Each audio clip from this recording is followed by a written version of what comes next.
You know, ladies and gentlemen, it just occurs to me that I'm a middle-aged college graduate, and I have now thanked a cartoon mouse. Oh, gosh. By the way, I've noticed that Mickey Mouse is one little popular guy, and I've tried and tried. I've pleaded with the Disney people. I said, why don't you cash in on this? Merchandise some of this. Make a little souvenir. Mickey t-shirts. But no, they don't seem to be interested in that. Anyway, my job here now is to introduce the part of the program that deals with the importance of sound in motion pictures and television. And I know what you're thinking. You're thinking to yourself, gosh, Letterman's job is a lot easier than mine. Well, let me tell you, you're not the first to come to that conclusion. Anyway, sound is a vital part of such classic moments from broadcast history as this. And now, ladies and gentlemen, to further demonstrate the importance of sound, we have slapped together a top 10 list to prove a point that no one is really arguing. It's entitled Top 10 Good Things About Sound. Ready, boys? Number 10. Entertaining to hear sweaty fat guy getting up from vinyl beanbag chair. Number 9. Allows you to use car horn to pick up your prom date. Number 8. Adds fun to knuckle cracking. Number 7. Without it, Sizzler steakhouses would simply be called steakhouses. Number 6. Enhances effect when I scream at employees at the top of my lungs. Number 5. Adds fun to throwing a sack of marbles into a spin dryer. Number 4. If, like reptiles, we had to just sort of sense vibrations in the earth, many more of us would get flattened trying to cross the interstate. Number 3. Snap, crackle, and pop would otherwise be on the elf equivalent of welfare. Number 2. Prevents me from becoming a singer. And the number 1 good thing about sound, adds fun to the job Jimmy Mcdonald has been doing for 53 years.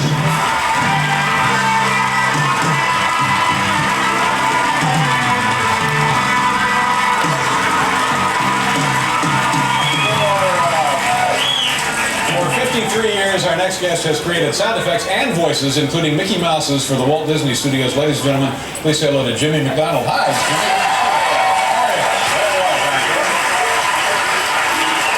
53 years you've been doing this? Are you still doing it? Yes, I'm still doing it. Do you mind if I ask how old a man you are?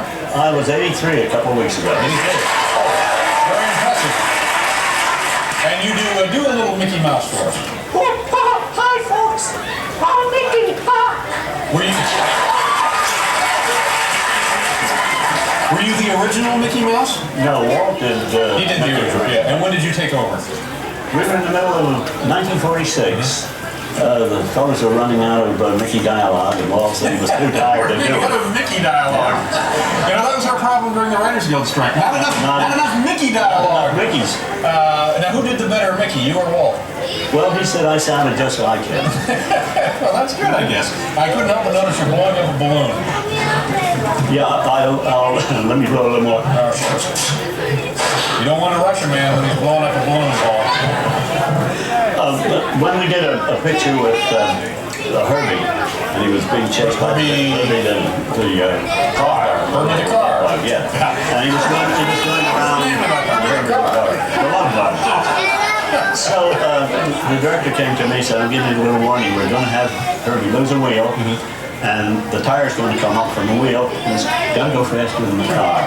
You must pass it. And I thought of all sorts of things, but it's not the right thing. But this is what I came. This is a tire passing Herbie the car. Yes, and then it goes down the canyon and bounces off. You have to be quiet till the thing ends.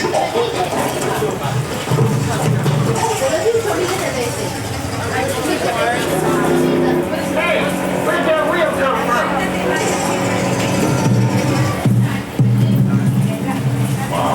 And that was it.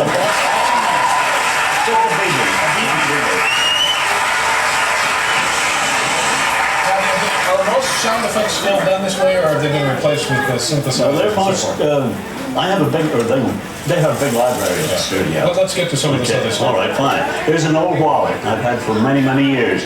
When the dwarfs came into the house and Snow White did some cooking, and they were frightened, so they were. You're talking about the movie, not something that happened at your place, right? No. So they were sneaking in, and I used this wallet.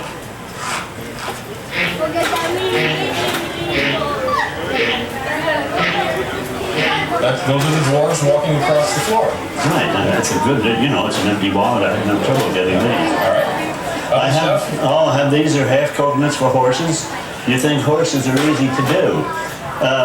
When they walk, it's left, right, right, left. And so they walk like this.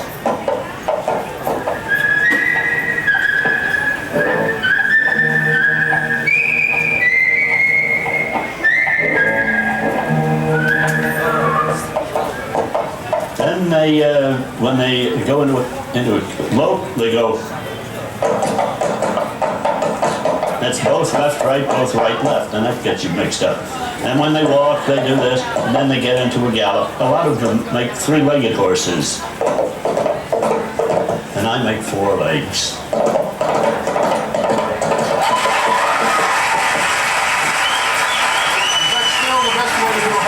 Right. What else do we have here? We have a bird whistle. At studio, I made a lot of them for big birds and little birds. You designed the whistle yourself? No, this is a regular drummer strap, but I built lots of them for baritone birds. This is.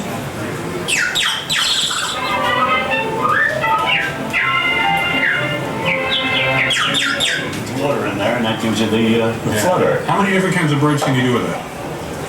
Oh, just as many as you want. They all sound alike.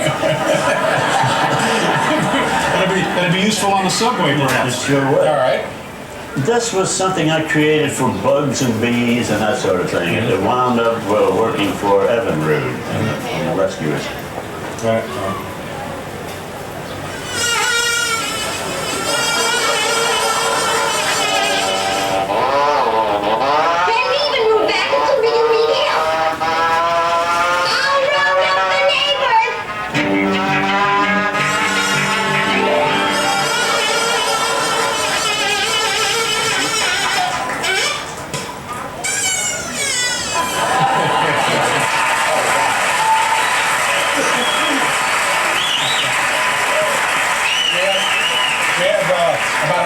Let's do the, I guess this would be the last of the ones here. This deal, is that what it is? All right. That'll be for, this one.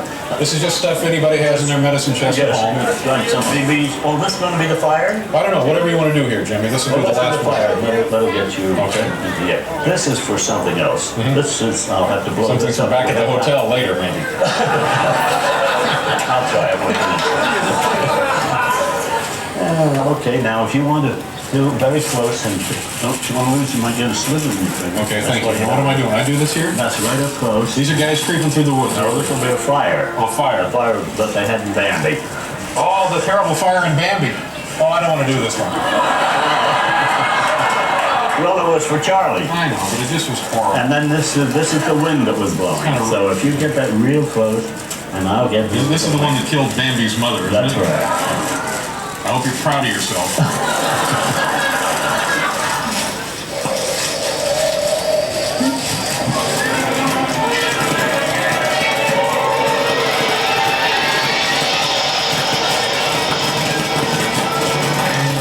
The wind, oh my God, is blowing the fire out.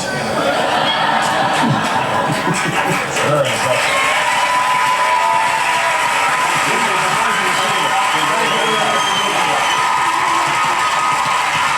So now, ladies and gentlemen, if you would kindly push and shove your way onto the next stop, it's called the Monster Sound Show.